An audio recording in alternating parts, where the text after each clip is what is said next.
الحمدللہ رب العالمین والصلاة والسلام علی رسولہ الامین وبعد۔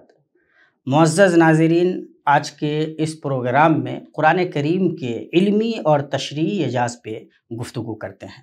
علمی اعجاز کا مطلب کیا ہے؟ علمی اعجاز کا مطلب یہ ہے کہ قرآن کریم میں بعض ایسے حقائق فطرت سے متعلق سائنسی حقائق کی اطلاع دی ہے جس کی خبر اس وقت کسی کو نہیں ہو سکتی تھی، اور بعد میں وہ حقائق آج اکتشافات و ایجادات کی روشنی میں سامنے آ چکے ہیں۔ مثال کے طور پہ اللہ تبارک و تعالیٰ نے فرمایا وَأَرْسَلْنَا الرِّيَاحَ لَوَاقِحَ، اور ہم بھیجتے ہیں بوجھل ہوائیں، اور سائنسی طور پر ہوائیں پھولوں کو برابر کرنے کے لیے خوشے کے دانے اٹھائے ہوئے ہوتی ہیں۔ یہ باتیں سامنے آ چکی ہیں، معلوم ہو چکی ہیں۔ اسی طرح اللہ تبارک و تعالیٰ نے آیت میں ارشاد فرمایا فَمَن يُرِدِ اللَّهُ أَن يَهْدِيَهُ يَشْرَحْ صَدْرَهُ لِلْإِسْلَامِ وَمَن يُرِدْ أَن يُضِلَّهُ يَجْعَلْ صَدْرَهُ ضَيِّقًا حَرَجًا كَأَنَّمَا يَصَّعَّدُ فِي السَّمَاءِ، جس شخص کو راستے پہ ڈالنا چاہتا ہے اس کے سینے کو اسلام کے لیے ہموار کر دیتا ہے، کشادہ کر دیتا ہے، اور جس کو براہ رکھنا چاہتا ہے اس کے سینہ کو بہت تنگ کر دیتا ہے، جیسے کوئی آسمان میں چڑھتا ہے۔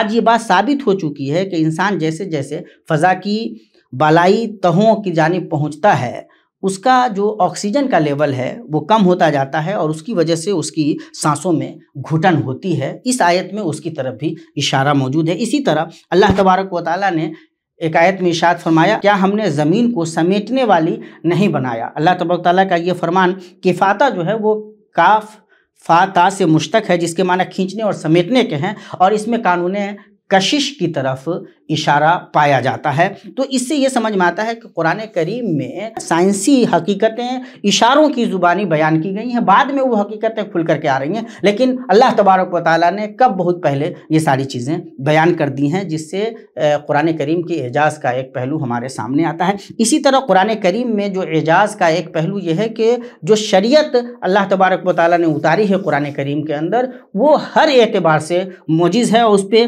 بہت زیادہ غور کرنے کی ضرورت ہے۔ جیسے یہ اس کے اندر کمال پایا جاتا ہے، بلندی پائی جاتی ہے۔ قرآن تشریعات میں جو احکام نازل ہوئے ہیں، جو قوانین بنائے گئے ہیں، ان میں کسی بھی قسم کا کوئی نقص یا کوئی تناقض نہیں ہے، فطرت کی موافقت ہے، ان میں انسانی طبیعت کی رعایت ہے، انسان کو طاقت سے زیادہ کا بوجھ نہیں ڈالا گیا ہے۔ اللہ تبارک و تعالیٰ فرماتا ہے لا یکلف اللہ نفسا الا وسعها، اور اللہ تبارک و تعالیٰ نے چیزوں کو باضابطہ کلیئر طریقے سے واضح انداز میں بیان فرما دیا ہے وَقَدْ فَصَّلَ لَكُمْ مَا حَرَّمَ عَلَيْكُمْ إِلَّا مَا اضْطُرِرْتُمْ إِلَيْهِ۔ اللہ تبارک و تعالیٰ نے کلیئر طریقے سے جو چیزیں حرام کی ہیں ان کو بیان کر دی ہیں، تو وضاحت ہے اور جامعیت بھی ہے، اس کے اندر عموم ہے، زمان مکان اور موضوع کی جامعیت اللہ تبارک و تعالیٰ نے رکھی ہے، اور زمان و مکان کے لیے، ہر زمان و مکان کے لیے یہ تشریعات پورے طور پہ سازگار ہیں، موضوع ہیں، اور تمام کے لیے ہمیشہ کارگر ہیں۔ یہ وہ سچائیاں ہیں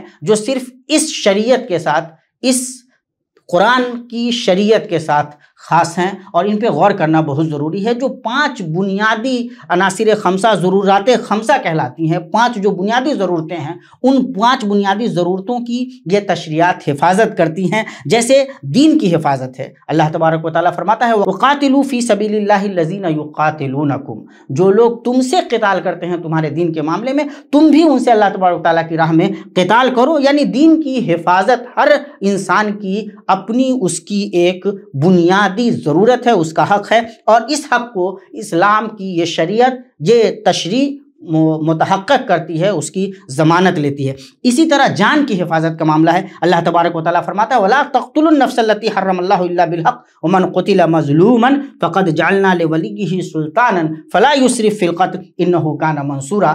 قتل نہیں کرنا ہے، کسی کو جان کی حفاظت کرنی ہے، لیکن اگر کوئی کسی کو قتل کر دیتا ہے تو اسلام نے قصاص کا باضابطہ قانون رکھا ہے، تاکہ ایک دوسرے کی جان کی حفاظت ہو سکے۔ وَلَكُمْ فِي الْقِصَاصِ حَيَاةٌ، اسی لیے قرآن نے یہ بھی کہا کہ قصاص میں انسان کے لیے زندگی ہے۔ اسی طرح عقل کی اسلام نے، اس تشریع نے حفاظت کی ہے۔ اللہ تبارک و تعالیٰ کا فرمان ہے یا ایھا الذین آمنوا انما الخمر والمیسر والانصاب والازلام رجس من عمل الشیطان فاجتنبوه لعلکم تفلحون۔ ہم میں سے ہر آدمی اس حقیقت کو جانتا ہے کہ اللہ تبارک و تعالیٰ نے شراب سے بچنے کے لیے کہا ہے، حرام قرار دیا ہے اور کہا ہے کہ یہ نجس ہے، اس کی وجہ یہ ہے کہ شراب انسان کی عقل کو ڈھانپ لیتی ہے، عقل کو ختم کر دیتی ہے، اور انسان جب عقل سے پیدل ہو جائے تو وہ کچھ بھی کر سکتا ہے۔ اسی طرح آبرو کی حفاظت ہے، اللہ تبارک و تعالیٰ نے اس کو بھی متحقق کیا ہے، وَلَا تَقْرَبُوا الزِّنَا إِنَّهُ كَانَ فَاحِشَةً وَسَاءَ سَبِيلًا، زنا کے قریب مت جاؤ، یہ بہت برا راستہ ہے۔ اور مال کی حفاظت پہ بھی اللہ تبارک و تعالیٰ نے مال کی